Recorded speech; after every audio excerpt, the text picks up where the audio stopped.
Halo teman-teman kelas 11 SMA Negeri 1 Mertoyudan. Perkenalkan, kami mahasiswa Unima Universitas Muhammadiyah Magelang, Prodi PAI yang beranggotakan Firman, Nida, dan Novita. Kami di sini akan membantu Ibu Fatma dalam pembuatan PPT dan video pembelajaran tentang toleransi sebagai alat pemersatu bangsa.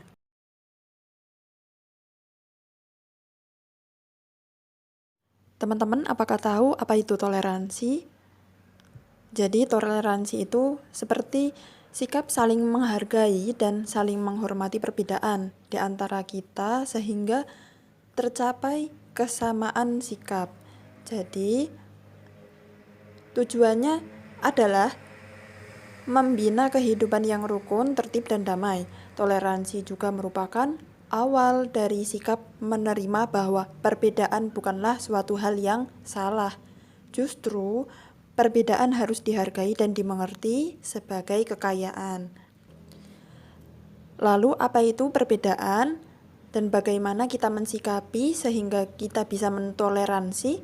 Jadi misalnya ada perbedaan ras, suku, agama, adat istiadat, cara pandang, perilaku, pendapat, dan lain sebagainya. Dengan perbedaan yang ada, diharapkan manusia seperti kita ini bisa mempunyai sikap toleransi terhadap segala perbedaan yang ada dan berusaha hidup rukun, baik individu dan individu, individu dan masyarakat, maupun kelompok masyarakat dan kelompok masyarakat lainnya. Kemudian ada dalil Al-Quran tentang menghargai perbedaan dan toleransi dari Quran Surat Yunus ayat 40 dan 41. Kemudian dilanjutkan penerapan tajwid dari ayat yang tadi. Sebenarnya ada banyak hukum tajwid di sini. Kemudian kami mengambil 5 saja yang tertera di situ. Ada wamin human idgham mim bertemu mim paling atas itu. Kemudian yang kedua idgham bi gunah, nun bertemu ya, mala yu'minu idgham bila gunah, dan yang lainnya. Kemudian ada juga hadis, dalil hadis tentang menghargai perbedaan pendapat dan toleransi. Selain dari ayat Al-Quran juga ada hadis-hadisnya. Kemudian bagaimana menghindarkan diri dari perilaku tindak kekerasan sehingga terciptanya toleransi? Jadi dalam Al-Quran surat Al-Ma'idah ayat 32 sudah disebutkan, boleh kalian baca sendiri ya. Nanti di bawahnya ada makna Quran surat Al-Ma'idah juga 1-3.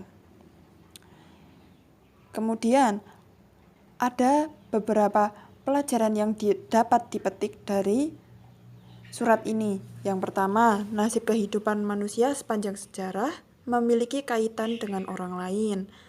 Yang kedua, nilai suatu pekerjaan berkaitan dengan tujuan mereka. Yang ketiga, mereka yang memiliki pekerjaan yang berhubungan dengan penyelamatan jiwa seperti dokter, perawat, dan yang lain sebagainya.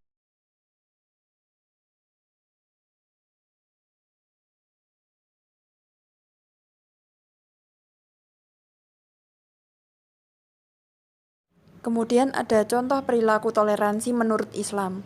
Nah, ini perlu dicatat juga bahwa berikut perilaku-perilaku toleransi yang harus dibina sesuai dengan ajaran Islam. Yang pertama, saling menghargai adanya perbedaan pendapat. Jadi kan manusia diciptakan membawa perbedaan. Nah, kita coba menghargai pendapat tersebut sehingga terciptanya toleransi. Kemudian yang kedua, belajar empati. Apa itu empati? Jadi empati itu merasakan apa yang dirasakan oleh orang lain. Jadi merasa orang lain butuh bantuan, maka kita membantu. Itu juga namanya toleransi.